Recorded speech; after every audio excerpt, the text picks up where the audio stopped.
안녕하세요, 구독자 여러분. 오늘도 랄라의 사연 드라마를 찾아주셔서 감사합니다. 오늘은 정말 기가 막히게 재미있는 사연을 준비해봤는데요. 그럼 바로 시작하겠습니다. 푸른 하늘과 솜사탕 같은 구름을 보며 랄라의 사연 들은 말을 들으면 그야말로 천국이 따로 없는 요즘이네요. 반갑습니다. 전 40대 후반의 평범한 여자입니다. 재밌는 이야기를 듣다 보니 제가 겪었던 일도 들려드리면 좋겠다는 마음에 용기를 내어 글을 쓰게 되었어요. 부디 랄라님이 제 사연을 읽어주시면 내일이 더 행복할 것 같습니다. 제가 들려드릴 이야기는 서방님과 동서와 있었던 사연인데요. 인생의 롤러코스터가 뭔지 제대로 들려드릴게요. 저와 남편은 둘 다 없는 집에서 태어나 고생하며 성장한 사람들이었어요. 연애와 결혼이라는 게 분수에 맞고 끼리끼리 만나는 게 꼭 맞는 말은 아니지만 인생을 살아보니 비슷한 환경과 수준에 맞는 사람이 만나야 잘 산다는 걸 살면서 절실히 깨달았습니다. 저희 부부는 똑같이 고등학교를 졸업하고 생활전선에 뛰어든 사람들이라 돈을 버는 게 얼마나 힘든지 각자가 잘 알고 있었어요. 고된 직업을 가지고 있어 더 크게 느꼈죠. 남편은 오물과 폐수를 수거하고 길가에 보이는 맨홀 뚜껑을 열고 상하수도 청소를 하는 험한 일을 했답니다. 그리고 전 폐자원 처리장에서 일을 했어요. 이게 무슨 일이냐면 여러분들이 분리수거한 쓰레기들이 모인 곳에서 재사용이 가능한 것들과 폐기해야 할 것을 분류해야 하는 일이에요. 듣기만 해도 많이 지저분하고 냄새나고 힘들어 보이시죠? 여러분 예상대로, 아니 그 이상으로 악취가 심하고 고된 일이랍니다. 저희 부부는 비슷한 업종에서 일했기 때문에 서로 알고 있는 지인의 소개로 만나 오랜 연애를 하고 결혼을 한 거죠. 가난하고 가진 것 하나 없었지만 저희 두 사람 모두 성실하고 열심히 일했기 때문에 좋은 미래가 펼쳐지리라 믿었답니다. 한편 양가 부모님 역시 가진 게 없으셔서 금전적 도움을 하나도 받지 않았어요. 오히려 저희가 벌어서 매달 용돈을 드렸네요. 부모님들 모두 연로하셔서 연금을 받는 것 외에는 수입이 없으셔서 남편과 제가 자식된 도리를 한 거죠. 여하튼 이렇게 힘들게 사는데도 불구하고 저희의 사랑의 꽃은 심하게 피어버리는 바람에 결혼한 지 1년 만에 임신을 하게 되었습니다. 그래서 전 출산할 때까지 일터에 나갈 수 없었어요. 지저분한 환경에서 일하게 되면 건강한 아이를 낳지 못할 거라는 남편의 조언과 말림 때문이었죠. 그래서 그이는 가장의 무게를 더 무겁게 짊어지고 정화조 청소일을 휴무날에도 자진해서 출근했답니다. 아직도 남편에게 매우 미안하고 고맙던 순간이 그때였는데 공휴일이나 명절에도 쉬지 않고 365일 동안 일만 했답니다. 그 덕에 전 편안히 태교를 하고 건강한 아들을 출산했습니다. 아기는 건강하고 손가락 발가락 모두 10개씩 있었죠. 자식을 낳으면 그렇게 한다더니 저도 태어난 아들의 얼굴보다 손발을 먼저 확인했답니다. 그렇게 새 식구가 된 저희는 그동안 모아두었던 돈으로 조금 더 넓은 방 2칸짜리 허름한 빌라로 이사하며 새로운 시작을 알렸답니다. 그리고 얼마 뒤 남편보다 2살 어린 시동생이 결혼하는 소식을 알려 겹경사가 생겨서 시댁의 식구들이 모두 모였답니다. 시동생은 작은 공장에서 일했는데 거기서 만난 직장 동료인 동서를 만나 연애를 했다고 하더군요. 두 사람은 천생연분 마냥 너무 잘 어울렸고 얼굴까지 닮았답니다. 저희 부부도 비슷한 직종에서 만났고 서방님 내외도 똑같은 일을 하며 사랑에 빠진 걸 보니 사람은 비슷한 사람끼리 만나고 비슷한 집안 배경의 사람이 만나는구나 하며 인생의 진리를 깨달았네요. 그렇게 만난 서방님과 동서는 저희 부부 못지않게 아주 행복하게 보였습니다. 가진 건 없지만 서로 하나씩 채워가며 사는 재미로 살아가더라고요. 게다가 남편과 서방님은 우애가 매우 좋아서 쉬는 날이 겹치기라도 하면 저와 동서까지 포함해서 넷이 한자리에 모였답니다. 형님, 집게 저 주세요. 고기는 아랫사람인 제가 구워야죠. 아유, 아니야, 동서. 오늘도 일하고 왔다며. 난 쉬고 왔으니까 가만히 있어. 형님, 이럴 게 아니라 고기는 남자가 굽게 해야 하는 거 아니에요? 지금 두 남자는 열심히 드시기만 하네요? 이게 맞는 거예요? 그러게 말이야. 아주 맛깔나게 먹기만 하네? 안 되겠어. 여보, 당신이 좀 구워봐. 어? 아유, 그래, 줘봐. 까짓 건 내가 굽지. 그때 당시에는 삼겹살이 비교적 저렴해서 자주 집에서 구워 먹었답니다. 그런 즐거운 모임은 주기적으로 계속되었죠. 그러다 동서가 결혼한 지 넉 달 만에 아이를 가지게 되었고, 이듬해 아들을 낳았답니다. 제 아들과 동서의 아들은 친형제처럼 잘 어울리면서 성장했습니다. 아이들은 똑같이 공부는 전혀 관심이 없었고, 노는 것에만 정신이 팔려있는 녀석들이었어요. 학창시절에도 똑같이 꼴찌를 해서 저희 부모들이 기가 막혀 자주 웃었답니다. 현수야, 너 이번에도 꼴찌한 거야?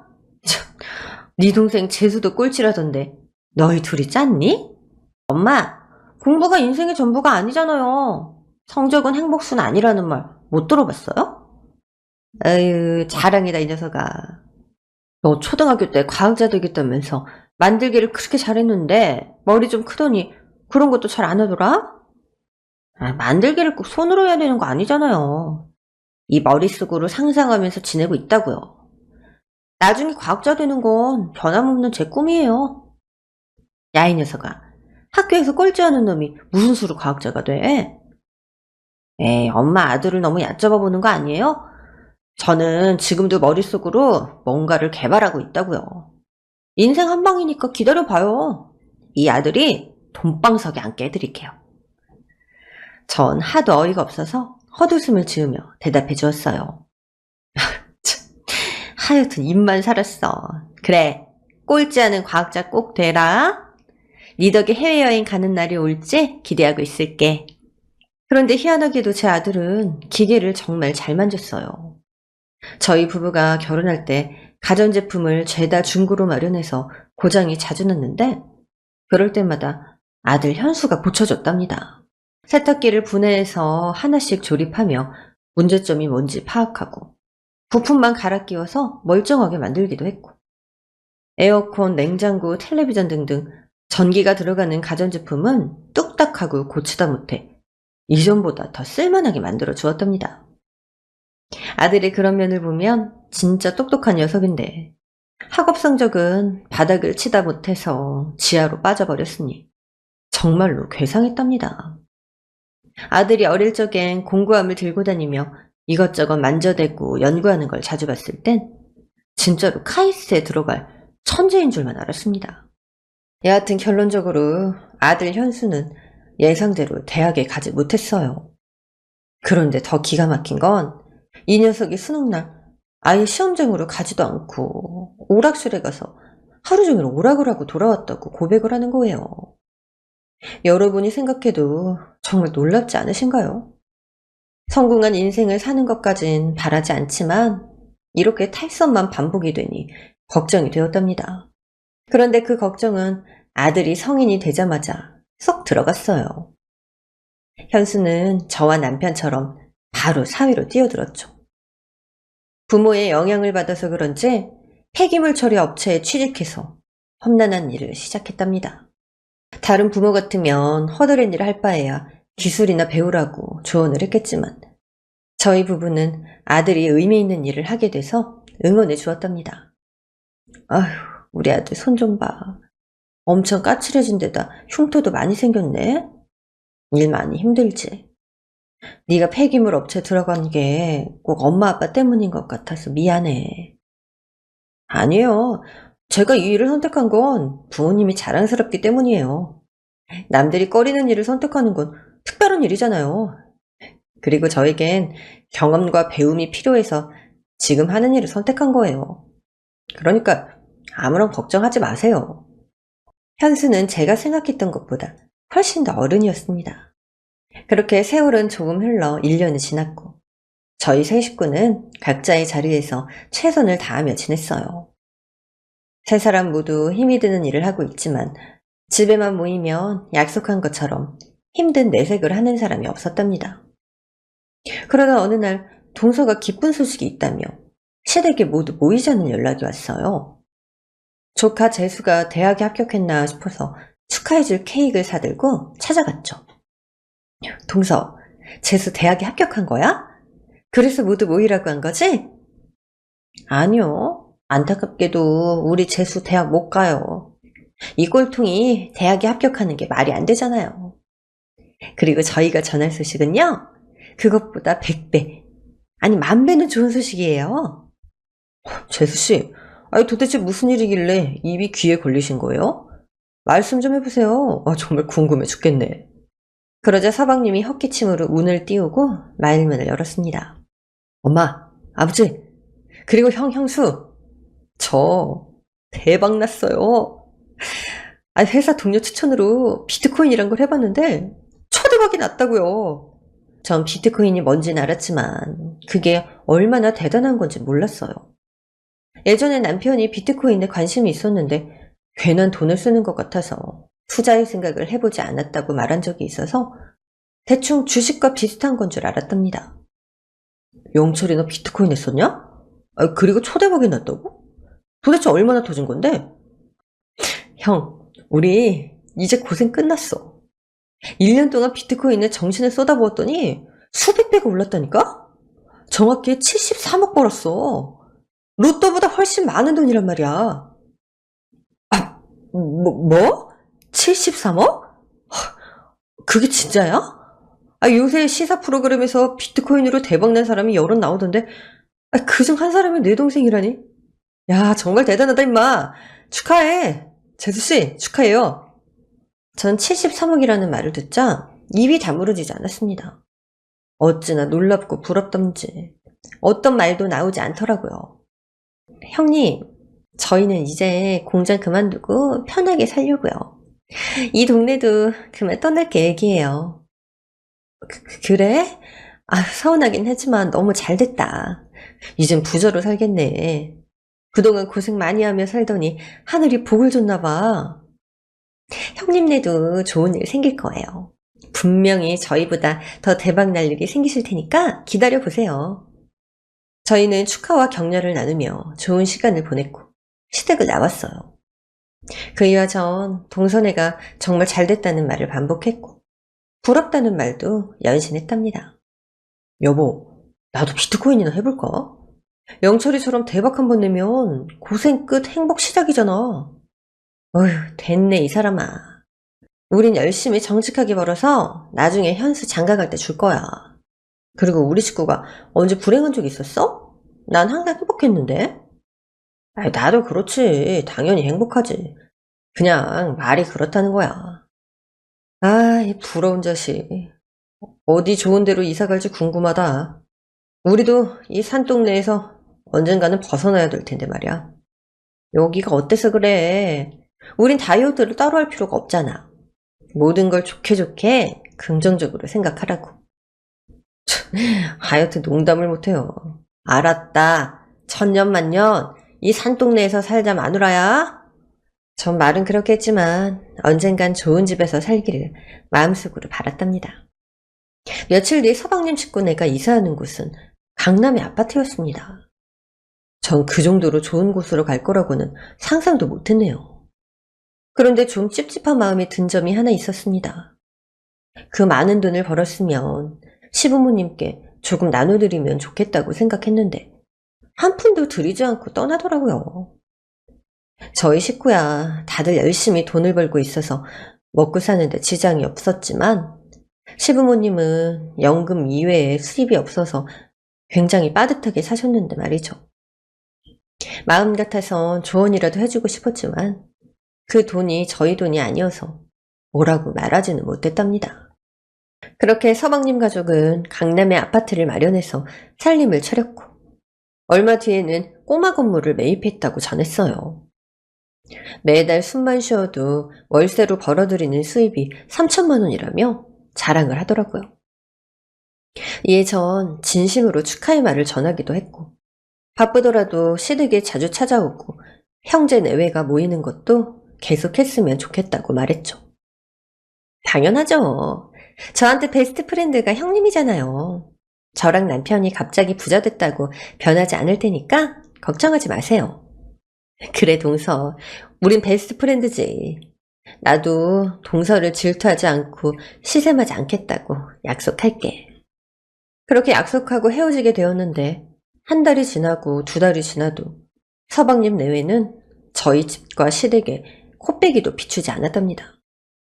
연락도 거의 되지 않아서 안부 인사도 나누지 못할 정도였죠. 이 자식 전화를 또 안 받네. 돈 좀 벌었다고 변한 건가? 이래서 돈이 무섭다고 하나 봐. 부모 형제를 등지고 살려고 하네. 에이, 설마. 서방님이랑 동석이 그럴 사람들이야? 얼마나 착한 사람들인지 당신도 잘 알잖아. 그렇긴 한데 돈에 잡아먹히면 사람이 변한다고 하잖아. 로또 당첨자들 뉴스에 나온 거 보면 도박에 미치고 여자랑 술에 빠져 살다 패가 망신한 사람들이 수두룩하다고. 내 동생과 재수씨가 돈에 잡아먹힌 게 아닐까 싶어. 환경이 달라졌으니까 조금 변하긴 했겠지. 그래도 본성은 남아있을 거야. 난 그렇게 믿어. 하지만 제 예상은 완벽히 빗나갔습니다. 시어머니 생신날 시댁에 들르라고 문자를 몇 개나 남겨놓았는데 바쁘다는 세 글자를 보내고 나타나지 않았어요. 부자로 사는 게 얼마나 좋으면 부모님 생신날을 가볍게 무시해버리는지 이해가 되지 않았답니다. 아무리 좋게 생각하려고 해봤지만 서방님과 동서에게 서운함과 섭섭함이 쌓이더라고요. 그런데 얼마 지나지 않아서 서방님 식구가 시댁에 들른다고 해서 온 식구가 모였습니다. 서방님네 식구들은 다들 명품 옷을 휘감았고 고급 시계와 목걸이 등으로 멋을 잔뜩 부리고 왔더라고요. 형님, 오랜만이에요. 그동안 사는 게 바빠서 찾아뵙지도 못했네요. 동서 얼굴 좋아 보인다. 역시 돈이 좋긴 좋은가 봐. 그걸 말이라고 하세요?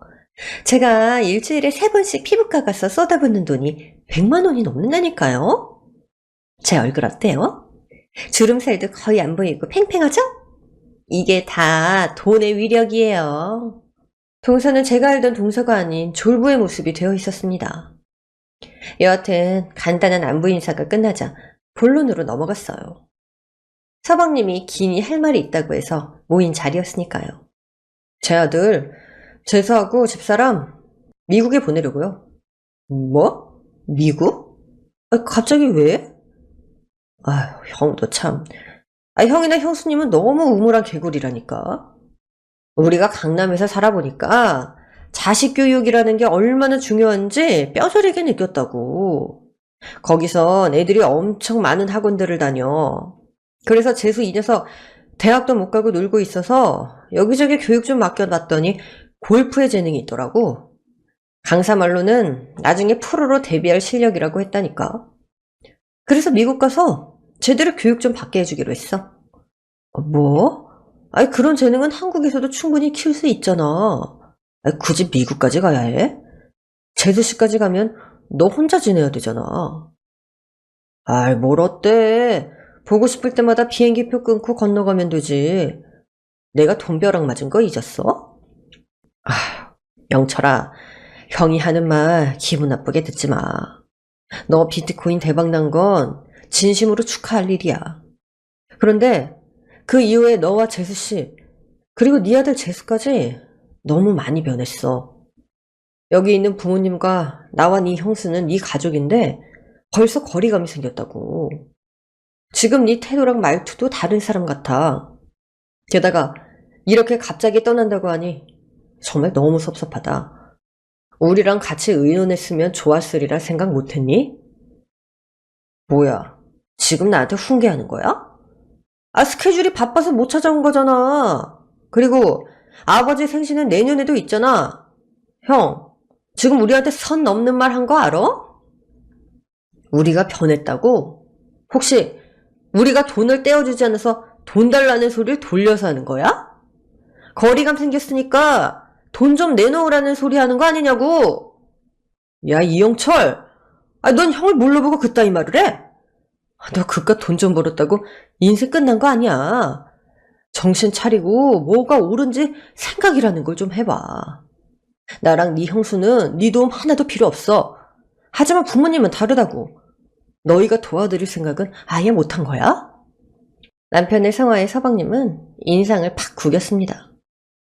뭐? 도움? 아버지 엄마가 나한테 지금껏 해준 게 뭐가 있는데 내가 도와줘. 어렸을 때부터 고생이란 고생은 다 하면서 자랐는데 뭘 보답해야 되냐고. 그러자 시부모님이 언성을 높이셨어요. 당신들은 돈을 받지 않아도 괜찮으니 형제끼리 다투지 말라고 말리시면서 말이죠. 그러자 서방님이 상상도 못했던 말을 시작했습니다. 형, 가까이 오지 마. 똥냄새 나서 못 견디겠다. 동생한테 조언을 하든 훈계를 하려면 적어도 그런 주제가 되어야 하는 거 아니야? 날마다 더러운 똥내다 풍기는 주제 강남 부자인 나한테 가르치려고 들어? 말이 나왔으니까 내가 형을 좀 훈계하자. 언제까지 똥꾸린 내 풍기는 일을 할 건데? 형수도 마찬가지지. 쓰레기 더미에서 허드렛 일이나 하니 애새끼가 애미애비 하는 일을 따라서 등신들이나 하는 일을 하고 있는 거라고. 새 식구가 단체로 폐기물이라도 되는 거야. 서방님은 선을 넘으며 막말을 했고 남편은 곧장 그의 멱살을 잡았습니다. 시부모님은 어쩔 줄 몰라 하셨고 동서는 코를 막는 신용을 하며 그냥 빨리 가자고 말하더라고요. 전 도저히 서방님과 동서를 가만두면 안 되겠다 싶어서 화장실에 들어가 대야에 찬물을 가득 담고 나왔습니다. 여보, 비켜봐. 어이 서방님, 그리고 동서. 마지막으로 니들에게 주는 선물이다. 이 똥물에 처박힐 것들아. 그 말을 뱉자마자 대야에 물을 힘껏 뿌려서 서방님 내외가 물 맞은 생쥐꼴이 되었답니다. 이게 뭐야? 형님, 이게 얼마짜리 옷인 줄이나 알아요? 진짜 무식한 년이 별짓을 다 하네. 뭐? 무식한 년? 무식한 건 바로 너야, 이 상식도 없는 머저리야. 형수 미쳤어요? 지금 이게 뭐 하는 짓이에요? 서방님이 화를 내며 저에게 달려들자 남편이 분노의 주먹을 날려 서방님을 눕혀버렸습니다. 이젠 회복이 되지 않는 관계로 갈라서게 된 거죠. 물벼락을 맞은 두 연놈과 조카놈은 욕을 하면서 영영 보지 말고 살자고 하더군요. 진짜 이 샤넬이랑 버버리 어떡해. 이 비싼 옷에다 물바가지를 뿌려? 진짜로 상정도 못할 인간들이야. 이 지긋지긋한 산동네 내가 다시 오나봐라. 그래, 우리가 이 동네 와서 저것들 다시 만나면 사람이 아니라 개다. 여보, 재수야, 얼른 가자. 저 역시 큰 소리로 두 번 다시 제 눈앞에 띄면 물벼락이 아니라 똥벼락을 맞을 줄 알라고 경고하고 끝을 맺었습니다. 그렇게 동서와 조카 재수는 비행기를 타고 미국으로 건너가게 되었고 서방님 혼자 강남에서 부자 놀이를 하며 지냈다네요. 거의 1년 동안 연락을 하고 지내지 않아서 서방님 식구의 안부는 아무도 몰랐습니다. 남편은 완전히 의절했으니 서방님과 동서는 금기어가 되었죠. 물론 저도 같은 마음이었고요. 그런데 시부모님은 아무리 미워도 자식이었는지 저희 몰래 가끔씩 서방님과 연락을 하고 지내는 것 같았답니다. 그래서 억지로 서방님 식구들 안부를 듣게 되었는데 아직까지는 별탈 없이 잘 살고 있다네요. 전 아직 미운 정이 남았는지 잘 살고 있다는 말을 듣자 저도 모르게 다행이라는 마음이 들었답니다. 반면 남편은 시부모님의 말씀에 질색하며 다신 서방님 가족 소식을 전하지 말라고 으르렁댔어요. 그런 놈은 자기 동생도 아니고 자식도 아니라고 욕하면서 말이죠. 그이는 그런 심보로 살다간 오래가지 못하고 해가 망신할 거라고 막말까지 했답니다. 그런데 3년 뒤 그이의 말이 씨가 되어서 서방님 식구들에게 썩은 나무가 자랐답니다. 시아버지가 말씀하시길 아주 처참하게 망해가는 소식을 전해주었습니다. 재수가 미국에 가서 사고를 많이 쳤나 보다. 하라는 굴분은 안 하고 술 퍼먹고 여자들하고 놀아나느라 돈만 엄청 썼다고 하더라고. 그뿐만 아니라 무슨 폭력 사건에도 휘말려서 벌금도 엄청나게 물어줬대. 아휴, 그 넓은 세상에서 잘 살았으면 좋았을 텐데 둘째 며느리도 재수도 많이 망가졌다고 하더구나. 정말 안 된 일이야. 아버지, 걔들이 아무리 사고를 쳐도 영철이 그놈이 돈이 엄청 많은 놈이니까 걱정 마세요. 부모님한테는 한 푼도 드리지 않고 흥청망청 쓸 돈이 차고 넘쳤잖아요. 그게 끝이 아니야. 영철이가 나가는 돈이 너무 많다 보니까 그걸 메꾸겠다고 다시 비트코인을 시작했다더라. 이전처럼 상승가로 올라서 재미를 좀 본 모양인가 봐. 그래서 가지고 있던 상가와 강남의 아파트를 담보로 수십억을 대출받아서 비트코인에 전부 다 올인을 했다는구나.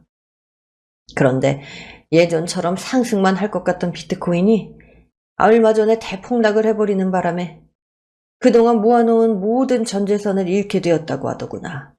그뿐만 아니라 빚까지 떠안게 되어서 예전에 살던 것보다도 못한 형편으로 떨어져 버렸대. 아휴, 이렇게 나락으로 갈 거라고는 상상도 못했는데 어쩌면 좋냐. 시아버지의 말씀을 듣자 속이 시원하면서도 서방님이 불쌍히 여겨졌습니다. 어쨌든 완전히 망해서 동서와 조카 재수는 미국 생활을 청산하고 곧 한국으로 돌아온다고 전했네요. 남편은 부자가 됐든 거지가 됐든 상관없다며 서방님 식구들을 끝까지 보지 않겠다고 목소리를 높였습니다. 저도 남편의 의견을 따라 상종하지 않기로 다짐했습니다. 그렇게 며칠이 지나고 저와 남편은 공항에 갈 일이 생겼어요. 아들의 차를 타고 공항에 내려서 캐리어를 끌고 공항 안으로 들어섰답니다. 처음 공항에 오는 거라 게이트가 뭔지 몰라서 안내 승무원에게 물어가며 헤맸습니다. 아들도 공항이 처음이라 저희와 다를 게 없었죠.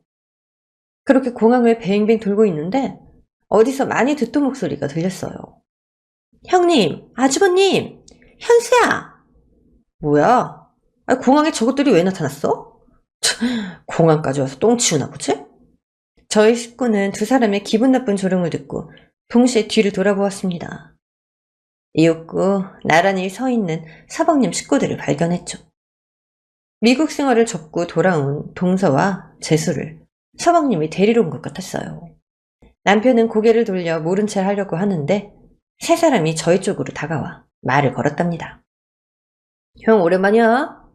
보아하니 여전하네. 옷차림새도 그대로고 지저분한 머리하며. 그리고 아우 똥꾸린 데까지. 공항에는 웬일이야? 여기도 똥 치우려고 온 거야? 식구들이 단체로 참 보기 좋다. 야 임마, 너 주둥이 함부로 나불대지 마.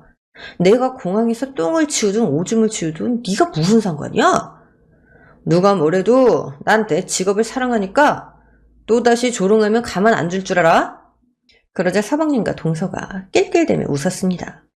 뭐야, 진짜로 아직도 똥 치우고 살고 있어? 야, 진짜 대단하다. 이제 좀 그 인생에서 벗어날 때 되지 않았어? 형수도 아직 쓰레기장에서 쓰레기 치우고 살아요? 이 자식이? 너 3년 만에 만난 형과 형수한테 그따위로밖에 말 못해? 그딴 소리를 하려면 아예 아는 척을 하지 마. 네 얼굴 보는 것만으로도 역겨우니까. 전 서방님에게 복수의 멘트를 가격했습니다. 서방님, 소식 들었어요. 쫄딱 망했다면서요. 이제 빚까지 떠안았다고 하던데. 이제 뭐 해서 먹고 살 생각이세요? 거지가 따로 없을 텐데. 형님, 저희 걱정해 주시는 거예요? 그런데 그런 걱정은 넣어두세요. 이 사람이 다시 비트코인에서 대박 낼 거예요. 사람은 두 분처럼, 아니 현수까지 세 사람처럼 무식하게 몸 쓰면서 일하는 게 아니에요. 그런 말이 있잖아요. 무식하면 손발이 고생이다. 사람이란 우리처럼 머리를 쓰면서 돈을 벌어야 현명한 거라고요. 패가망신한 주제에 입만 살았네. 그래, 네 대가리 잘 굴려서 빚이나 잘 탕감해봐, 이 거지년아. 뭐? 저, 이게 형님 해주니까 진짜 내 형님인 줄 아나. 쓰레기장이 파묻혀 섰는 주제에 누가 누구 보고 거지래? 그래도 우린 강남에서도 살아봤고 미국에서 유학이란 것도 해봤어. 그런데 니들은 여전히 똥통이나 핥고 살잖아. 이 기생충들아. 저와 동서의 격한 말다툼에 흥분한 남편이 나서자 서방님 역시 남편에게 달려들었어요. 두 사람은 멱살을 잡고 욕설을 뱉어가며 싸움이 붙었습니다. 그런데 그때 공항 전광판에서 한 영상이 나오기 시작했어요. 잡고 있던 멱살을 놓고 두 가족이 전광판에 집중했습니다. 그런데 잠시 후 전광판을 본 동서 내외의 표정은 일그러지기 시작했습니다. 그 이유는 바로 그 영상의 주인공이 제 아들 현수였기 때문이었죠. 저거 그때 우리 아들 인터뷰한 영상이네. 아유, 네 집 아들인지 정말 잘생겼다. 그러게 말이야. 아이, 우리 천재 아들 영상이 영철이 널 살린 줄 알아라. 저게 뭐야? 아니, 현수가 TV에 왜 나와? 말도 안 돼. 다들 놀라며 전광판에 아들을 보게 되었습니다. 사실 저희도 나중에 알았지만 제 아들 현수가 폐기물 업체에 들어가서 일한 이유는 따로 있었어요. 폐기물을 이용해서 무언가를 개발할 생각을 하고 있었더라고요. 여러분도 아시겠지만 요즘 폐비닐이나 무스는 플라스틱과 같은 쓰레기를 에너지로 바꾸려는 시도들이 많잖아요. 제 아들 역시 폐비닐과 쓰레기를 기름으로 만드는 기술을 연구하고 있었고 아들의 아이디어를 토대로 쓰레기가 석유로 탈바꿈되는 기술이 개발되었다고 하더군요. 그래서 아들은 생각지도 못한 돈방석에 앉게 되었고 최근에 세계 여러 나라들과 수출 계약까지 맺었습니다. 예전에 아들이 꼭 훌륭한 과학자가 되겠다고 농담하듯이 했던 말들이 모두 진심이었던 거죠. TV 속의 아들은 이렇게 말하고 있었습니다. 제가 이렇게 재밌고 쓸모있는 일을 하게 된 건 저희 부모님 영향이 크세요. 아버지는 정화조 청소를 하시고 어머니는 폐자원 처리장에서 수십 년 동안 일하셨고요. 지금도 일을 하고 계시거든요. 남들은 더럽고 악취나는 일을 한다고 꺼려하는데 저희 부모님은 늘 자랑스럽게 일하셨습니다. 그 모습을 보며 자라다 보니 부모님을 감동시켜드리고 싶었어요. 그래서 어머니가 하시는 폐자원 처리장을 방문해서 힌트를 얻게 되었고 연구를 시작하게 되었죠. 기적이란 건 멀리 있진 않는 것 같아요.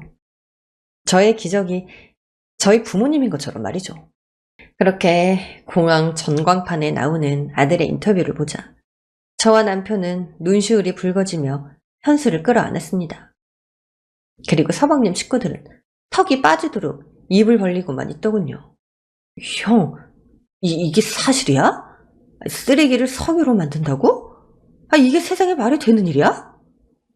방금 네 눈으로 봤잖아, 이 자식아. 내 아들이 이럴 천재였다고.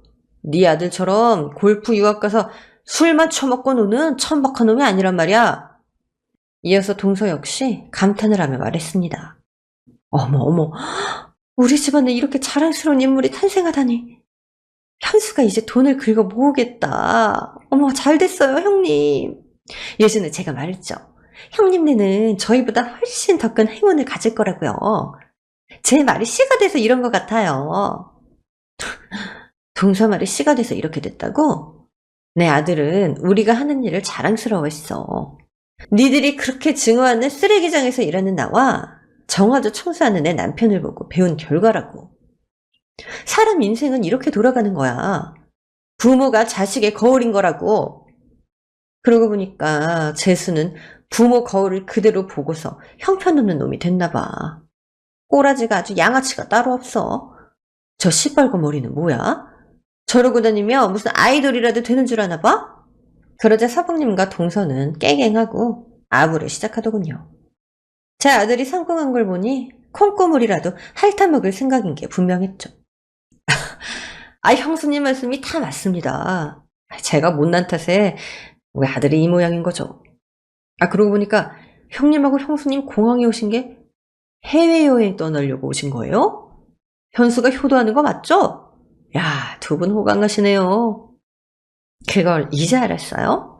자식한테 이런 효도를 받아봐야 진짜 부모가 된 거예요. 서방님은 재수 덕분에 비행기 타보신 적이나 있어요? 뭐 그럴 리 없겠죠. 아유, 내 정신 좀 봐. 비행기 시간 다 돼가네. 여보, 우리 그만 갑시다. 현수야, 엄마 아빠 잘 다녀올게. 형님 행복한 여행 되세요. 돌아오시면 우리 예전처럼 같이 삼겹살 어때요? 제가 쏠게요. 글쎄, 난 거지들이랑 상종하기 싫어서 생각 좀 해봐야겠네. 아, 우리 형님이 그동안 서운한 게 엄청 많으셨나 보다. 형님, 여행에서 돌아오는 날 저희가 마중 나와 있을게요. 저랑 남편을 짐꾼으로 쓰세요. 아셨죠? 저랑 남편은 비굴해진 서방님과 동서를 보고 비웃음을 시원히 날려주었습니다. 그리고 저희 부부는 목적지인 하와이에 도착해서 인생 최고의 여행을 시작했어요. 살다 살다 그렇게 아름다운 곳은 처음 봤답니다. 그곳에서 먹고 마시고 바다에 들어가 놀면서 최고의 추억을 남기고 한국으로 돌아왔습니다. 이윽고 서방님과 동서가 마중 나와 있었는데 저희를 보자마자 굽실거리면서 인사하고 짐가방을 대신 들어주었답니다. 형님, 여행 어떠셨어요? 하와이는 저도 못 가봤는데. 전 이전에 당했던 비아냥을 그대로 돌려주었습니다. 그래? 하와이도 못 가본 촌년이었구나. 난 하와이 못 가본 사람이랑은 말도 섞지 않기로 했어. 에이, 나중에 돈 많이 벌어서 놀러 가면 되죠. 그땐 우리 네 사람이 함께 가도록 해요. 상상만 해도 너무 재밌을 것 같지 않아요? 맞아요, 형수님. 우리 예전에 시간만 나면 모였었잖아요. 이젠 시간 날 때마다 같이 여행 가면 얼마나 좋겠어요. 전 그 순간을 즐기고 있었는데 남편은 입을 다물고 인상만 쓰고 있었답니다. 그렇게 저희 집 근처에 도착하자 서방님 내외는 끝까지 짐가방을 들어주며 저희 뒤를 따라서 산동네를 낑낑거리며 올라오더라고요. 얼마나 돈이 좋으면 저럴까 하고 한심하게 보였죠. 남편은 찌찌거리면서 아직 사람 되려면 멀었다는 소리만 했고요. 잠시 후 땀에 범벅이 된 두 사람은 저희 집에 들어오자마자 냉수를 벌컥벌컥 마셨습니다. 아, 오랜만에 이 산동네를 올랐더니 힘드네요. 서방님, 두 번 다시 이 동네는 물론이고 저희 집에도 오지 않겠다고 하셨잖아요. 다시 오면 사람이 아니라 개라고 하지 않으셨어요? 전 3년 전 들었던 이야기를 모두 기억하고 있어서 끝까지 골려줄 생각이었습니다. 아이, 형수님, 그만 좀 하시고, 우리 사이좋게 지냅시다. 네? 이 시동생이 이렇게 부탁드립니다. 두 사람은 제가 말하기도 전에 자리에 앉았고, 저희에게 긴히 할 말이 있다며 들어보라고 하더군요. 남편과 전 뻔한 이야기를 할 줄 알고 있어서 마음을 닫고 자리에 앉았습니다. 형, 우리 현수가 아주 훌륭한 녀석이야. 정말 대단해. 형수님 마음이 얼마나 뿌듯하시겠어요. 이건 현수가 혼자 있는 일이 아니라 두 분도 함께 있는 일이라고요. 두 분이 하는 직업을 보고 연구해서 성공한 거니까요. 제 말 맞죠? 야, 임마, 본론이나 말해. 빨리 할 말하고 네 집이나 가. 아유, 우리 형 성격 급하네. 알겠어, 그럼 본론으로 넘어갈게. 형, 현수가 돈 많이 벌었으니까 이제 부자 된 거 맞지? 그래서 말인데 나한테 투자 좀 해주라. 나 다시 비트코인 도전해서 73억이 아니라 730억으로 내가 불려보려고. 내가 그 돈 벌면 형한테 100억 줄게. 뭐? 이 뻐저리 같은 놈. 너 지금 무슨 부루마블 게임하냐? 아예 랜드마크 세운다고 하지 그러냐? 730억 같은 소리 하고 있네. 네가 무슨 재주로 그 큰 돈을 만들어? 어쩌다 운이 좋아서 돈 벌었으면 욕심내지 말고 조용히 살 것이지? 쫄딱 망해서 이런 꼬라지로 돌아와? 그러자 서방님과 동서는 고개를 숙이며 미안하다고 사과를 하더군요. 연기인지 진심인지 가늠되지 않았지만 자기가 뭘 잘못했는지는 알고 있는 것 같았습니다. 지난날 시부모님께 막말을 한 것과 저희에게 못할 말을 했던 모든 것을 잘못했다며 무릎을 꿇고 빌었어요. 한참 동안 사과의 말을 듣자 남편이 무거운 입을 조심히 열었답니다. 돈 빌려달라고? 얼마나? 한 5억만 좀 빌려줘. 내가 무조건 성공해서 돌려줄게. 그래, 빌려줄게. 대신 조건이 있는데? 조건? 그래, 뭐든 말만 해. 영철이 넌 내 밑에서 일하도록 하고, 재수 씨는 집사람이랑 폐자원 처리장에서 일하도록 해. 뭐? 나더러 똥푸라고? 얼마나 일해야 되는데? 10년. 형, 그게 무슨 소리야, 10년이라니. 너랑 재수 씨가 그렇게 일해서 돈 벌면 10년이면 5억을 모을 수 있을 거야. 그게 내가 해줄 수 있는 대답이다. 형, 정말 1억이야? 우리까지 그 시궁창으로 들어가라고? 네 정신이 그따위인데 뭘 한다고 이루어지겠냐? 나랑 집사람이 하는 일이 시궁창이라고? 우리가 하는 위대한 업이야. 내 아들이 본받고 연구한 기초 도안이라고. 네가 얼마나 대단한 놈이었다고 직업의 귀천을 따지길. 너 재수 저렇게 둘 거냐? 너처럼 평생 한심하게 살게 할 거야? 서방님은 조카 재수라는 말에 긴 한숨을 내쉬었습니다.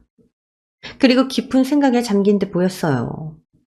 동서도 뭘 느꼈는지 실실대는 표정을 거두고 진지한 얼굴로 고민을 하는 것 같았답니다. 이윽고 두 사람은 무슨 결심이라도 했는지 동시에 대답했습니다. 형 밑에서 일해볼게. 형님이랑 일할게요. 진심이냐? 난 너랑 재수 씨한텐 한 푼도 못 준다. 그냥 힘들게 일해서 스스로 벌라는 소리야. 그렇게 할 수 있겠어? 해볼게. 재수 생각하면 내가 이렇게 살면 안 되겠다는 생각이 드네. 오늘 형 따라오길 잘했다. 돈을 빌린 것보다 더 좋은 걸 얻은 것 같아. 저도요. 요 몇 년 동안 졸부로 살아서 정신 못 차리고 있었는데 아주버님 말씀 들으니까 정신 드는 것 같아요. 예전엔 공장에 다니면서도 행복했는데 왜 그 행복을 잊어버리고 살았는지 모르겠어요. 두 사람은 조금 전에 야비한 모습은 온데간데 없었고 예전에 풋풋한 서방님과 해맑은 동서의 모습으로 돌아와 있었습니다. 동서, 마음먹었으면 제대로 해야 할 거야. 중간에 도망가면 인생 종칠 때까지 도망만 다니는 한심한 인간으로 살아야 할 거야? 네, 형님. 저 진심으로 잘해볼게요. 그러니 믿어주세요. 그렇게 두 사람은 들어왔을 때와 달리 무거운 발걸음으로 돌아갔답니다. 이틀 뒤 두 사람은 저와 남편의 추천으로 각각 취직을 하게 되었어요. 동서는 저와 쓰레기장 안으로 들어가자 헛구역질을 심하게 했습니다. 형님, 일 어떻게 매일 해요? 악취가 너무 심해서 바로 돌아가고 싶어요. 처음엔 다 그래. 그러지 말고 동서는 마스크를 2개 써. 그래도 못 참겠으면 마스크에 소주 몇 방울 묻히도록 하고. 형님, 진짜 존경스러워요. 이렇게 힘든 일을 해서 그동안 현수를 키운 거예요? 현수가 인터뷰에서 왜 부모님을 존경한다고 말했는지 알 것 같아요. 형님과 아주버님이 이렇게 힘들고 어려운 일을 하니 부모님을 위해서 선물을 한 것 같네요. 아직도 생각하면 놀라워요. 쓰레기를 석유로 만들다니. 우리 재수가 현수를 반만 닮았어도 소원이 없겠네요. 동서, 재수 나이 이제 24살이야. 아직 뭘 도전해도 이른 나이라고. 그러니까 자네가 열심히 사는 모습을 보여서 재수가 스스로 느끼게 해주란 말이야. 지금 자네 인생이 특별하다고 다짐하고 일하도록 해. 네, 형님. 저 진짜 열심히 일해서 형님. 그런데 진짜 역하긴 역해요. 저 잠깐만 오바이트 좀 하고 올게요. 도망가는 거 아니에요? 동서는 그렇게 힘들게 일을 시작했지만 며칠이 지나자 적응이 되었는지 마스크를 하나만 쓰고 쓰레기 더미에서 일했답니다. 또 남편에게 들어보니 서방님도 처음엔 도망가고 싶을 정도로 일이 힘들었다고 하더군요. 그래도 제대로 된 인생을 살아보겠다며 무던히 애를 쓰며 참고 견딘다고 전했습니다. 그렇게 저희 부부와 서방님 부부는 예전으로 돌아와서 우애 좋은 식구로 지내게 되었어요. 예전에 자주 먹던 삼겹살도 자주 먹고 있고 가끔은 가까운 곳에 나들이를 떠나기도 했답니다. 잠시 형제 사이가 틀어지긴 했지만 다시 이어붙여서 지금도 잘 지내고 있네요. 한편 제 아들은 회사에서 각광받는 인물로 거듭나서 이사 자리를 꿰차게 되었답니다.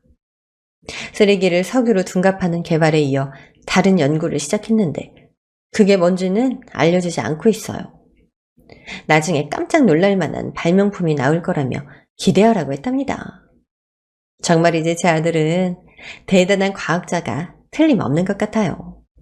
아유, 제가 아들 자랑으로 사연을 끝맺게 됐네요.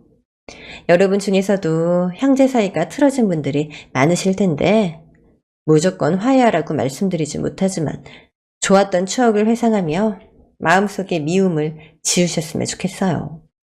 그럼 전 물러가겠습니다. 오늘 사연도 재미있게 들으셨나요? 오늘 사연이 재미있으셨다면 구독과 좋아요를 눌러주세요. 그럼 다음 사연으로 만나요. 안녕!